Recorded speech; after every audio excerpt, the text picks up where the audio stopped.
Hey everybody, and welcome to my Rad 9, Rad Pack 9, I don't even know what to call this. I'm your host, Jonathan Moody. I'm the Blu-ray hunter, and I'm here to do this Rad 9 pick for 1994. So I'm gonna be talking about my top 10. This is a community challenge done by the Rad Pack, who are awesome. If I will leave a link to their channel so you guys can go check it out and see what else other people have done too. If you just look up like Rad 9 challenge and you look up like the 1994, you'll see a bunch of other people doing this as well. So I'm really excited, and I can't wait to dive into this. So I'm gonna start with so I'm gonna go with these are my I'm gonna be talking to you while I do not have. All right, so these are my nine from 1994. It was hard, man. Like I was looking through, see, I wanted to do just like my buddy Excelsior movie reviews, Steve. I wanted to do a ones that I owned. That's usually what I do anyway. When I do like a top 10, it's top tens I own or whatever. So when I did the top nine, and I was like, okay, I'll do a top nine Rat Pack challenge. And so I decided that I was gonna do uh with the 1994, I was gonna do ones I owned. But it was hard because I was like looking up all the different movies that were made in 1994, and I was really shocked that like the ones I kept going, oh, this should be 1994 was really like 93 or 95.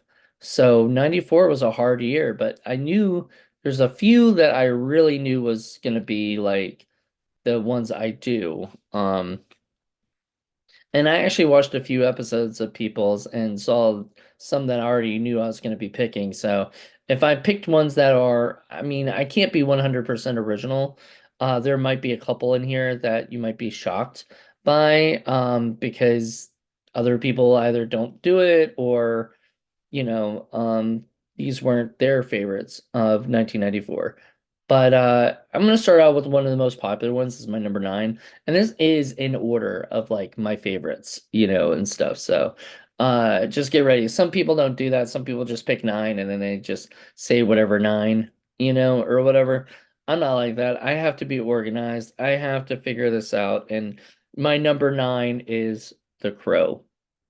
Um, I'm not that into The Crow. I don't hate it or anything. Like I obviously don't hate it. I own it and I watch it. But I'm not a Crow like fanatic. I never read the comic books. I understand the love and the everything, especially with what happened to poor Brandon Lee, but like it wasn't my thing. Like this wasn't my cup of tea. And it should have been because I'm into action and stuff like that and martial arts stuff and things, but it just wasn't. I don't know. I never got into that. I like Spawn a little bit more, and I just saw Spawn for like the first time, like I think either last year or the year before. So like it wasn't, it's sort of still new to me. But yeah, this is my number nine was The Crow, and a lot of people put that like high, like down on their list, like number like one or two or something, and everything. And I love that, but it ain't for me.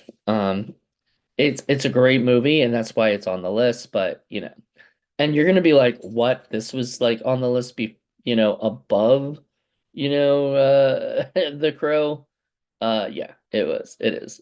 It is Cabin Boy with Chris Elliott. I just remember seeing this movie when it first came out and just fucking loving it, absolutely. And then when I realized it was on Kino for like their and the While Supplies Last thing, I was like, I got to grab this.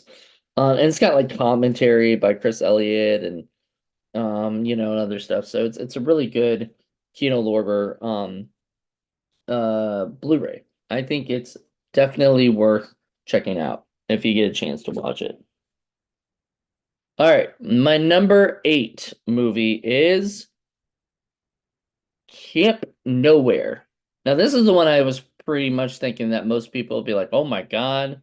What in the world? This one? And yes, Camp Nowhere. I used to watch this movie over and over and over again, like so much so that I like wore out the DVD or not DVD. It was a VHS of it that I would just wear out. Probably even had this on Betamax, because I used to record all my movies onto Betamax. But yeah, I used to watch this so much and with my friends and myself and it still holds up. Like I rewatched it recently and it's still so freaking funny. And I laughed my butt off. I think they're gonna do some kind of reunion at some point, I'm sure. And I would love to see that because like Andrew Keegan, Barnett Patterson, Jonathan Jackson, Wendy McKenna, Christopher Lloyd, Emmett Walsh. I mean, all of them were so great in this movie. Wonderful. Next is a movie that you're also going to be like, why is this up high up on your list, not down on your list? Because this is a fantastic movie. To a lot of people, it is a fantastic movie. To me, it's a pretty good movie. It's a pretty solid movie. I like it. It is just not my favorite. I can't watch this over and over and over and over all the time, like some people can. One of my best friends watches this movie all the time, and that is Forrest Gump. I love the movie. It's really cool at the Santa Monica Pier. They have bubblegum shrimp, so you can go and get bubblegum shrimp and stuff like that. I'm not a shrimp eater, and I don't like seafood, so there you go. I didn't like it, but Forrest Gump's is probably up there as a great, great, great, great film. Um, and I love Robert Zemeckis. Back to the Future and whatnot is just, fantastic. And I absolutely love those movies. But Forrest Gump is pretty good. It's better than just good. It's pretty good. This movie is a lot funnier and it's got two movies on this, so they're both in 94, but I'm only picking one, which is Dumb and Dumber. The Mask is on here too, which is also 1994. But if I had to pick between the two, Dumb and Dumber would always win because Dumb and Dumber is so freaking funny. Even today, it is hilarious, and not that many people still laugh. Like, I mean, still can make me laugh. Like, there's so many movies that I've seen from that time period that just can't still make me laugh, and this movie can. So this movie cracks me up. Dumb and Dumber. It's pretty cool because they do have it where it's on both discs, their own discs, so it's not like one disc. um, Also got the digital thing. I wonder if that even still works. But there you go. So Dumb and Dumber. This movie is so funny, and The Mask is pretty funny too. So if you haven't seen The Mask, I definitely highly recommend that one as well. But yeah, that would be down more on my list probably. Alrighty. Um, we're down to the last four. So here's number four. The Lion King. Now, some people don't put this on their list because it's too famous and blah blah blah. I fucking love this movie. This movie, when I was a kid, I was what, 12, I guess. Yeah, I was about 12. And I remember seeing this movie in the theater, loving it so much that I got to go see it again when it like replayed, and it replayed at my old so back when I was like 14 or so, around that time period, there was a theater that I went to called Carmike Cinema 4. It does no longer exist. And I would go to it. I only have four theaters, so only four screens. This was Carmike Cinema 4. The other one had like seven or eight screens, something like that. That so we only had two theaters in town really to go to. Now we have two theaters as well. Both are kind of similar to each other, so it's not the same.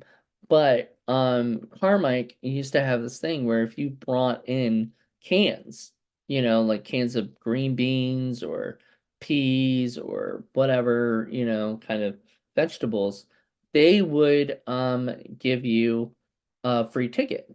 So you had to bring a certain amount, I think. So you can just bring like one in and they'll give you a ticket. You had to bring a certain amount. And I did that and I got to watch this movie and the Flintstones. The so this replayed because I think the Flintstones, if I'm correct, came out around 94, 95-ish. And the Flintstones with John Goodman. And we would go see both of these movies and stuff. And The Lion King is such a great movie on the big screen. I I didn't even like mind the remake, the live action remake. I didn't mind it. I obviously if I had to choose between the two, the cartoon will always win. But yeah. Um that movie's got a treasured place in my heart, nostalgia value, and everything. This movie is just a really great movie. Number three is Pulp Fiction. Just a fantastic film. Like I love this movie to death. I remember I was too young to watch. I was 12 when it first came out, so I wasn't allowed to watch it. Because I wasn't allowed to watch these like crazy R-rated movies and stuff. And then my sister was watching it with like my brother and her friends or something. And I was over at my sister's house, and I was like uh I kind of they allowed me to watch it, right? And then I felt so bad like I was doing something I wasn't supposed to be doing, so I kind of closed my eyes and didn't watch it. I ended up walking out and leaving and not watching it because I didn't want to. I was too much of a goody kid. I didn't like to do something I wasn't really supposed to do and everything back then. Boy, did that change when I got older. But yeah. So Pulp Fiction, when I did end up watching it for the first time, I absolutely fell in love. It is one of those movies that I think is one of Tarantino's best films. For the longest time, I was saying this was my favorite of his live action movies until I bought Once Upon a Time in Hollywood. Then that became like my favorite of his directed movies. The written movies is always going to be True Romance. I don't think he's going to make a movie that's better written than True Romance, in my opinion. So there you go. So Pulp Fiction is number three. Number two is Clerks. This movie inspired me to be a filmmaker, you know. So it was part of now if you look over there you see like Chasing Amy there, really should be Clerks. Clerks was the movie that sort of really did inspire me to because those are my favorite movies.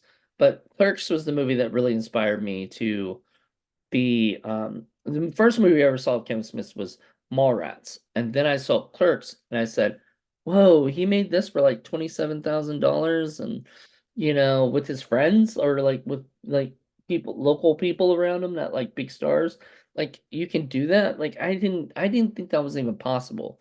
Like I thought you had to go to Hollywood and spend millions and millions of dollars. So this was really cool. Um, Love that. Love Clerks. I love Chasing Amy. Love Mallrats.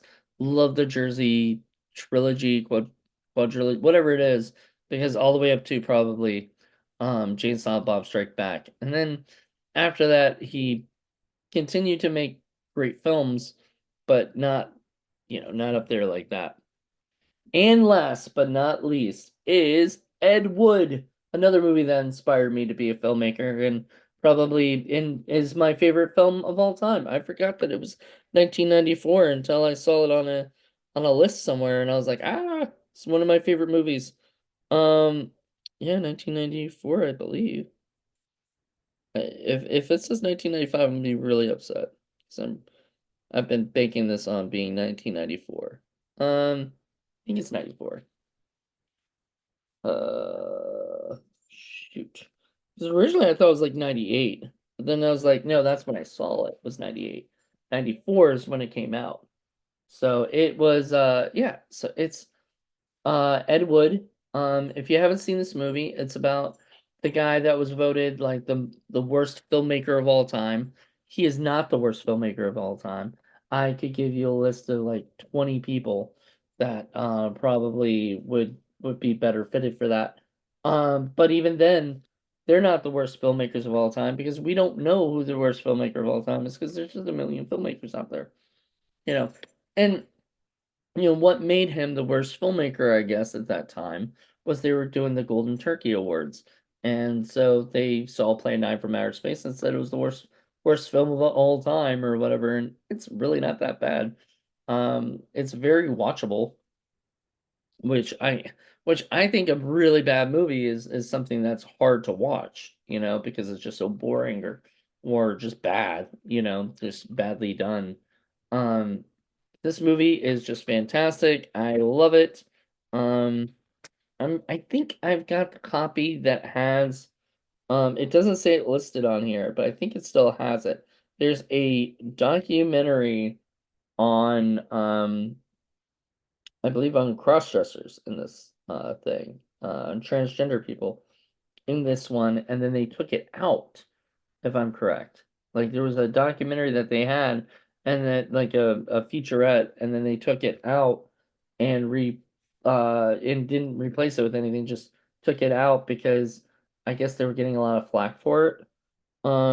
But to me, I wanted to, I went, I bought it and I was like, oh man, it doesn't have it. And then I played it and then it had that as a bonus feature, I believe. I'd have to retry it and rewatch it. I have, and what an excuse to rewatch and retry this movie because this movie is so much fun. It is a blast and a half. And if you haven't seen it, I highly recommend checking it out. It's like I said, it's about Ed Wood, played by Johnny Depp. He's a filmmaker who, like an indie filmmaker, who is just trying to make movies that he sees as as perfect. And then I mean, the cast is not just him, it's Sarah Jessica Parker, Bill Murray, Jeffrey Jones, who we don't talk about these days, um, a whole bunch of people. Surprised like Michael Keaton didn't pop in because there's a lot of like Tim Burton's like famous people. So yeah, so Ed Wood, yep, 1994. It is by far my favorite film of all time. There has not been one that has taken over for that spot yet. Not yet.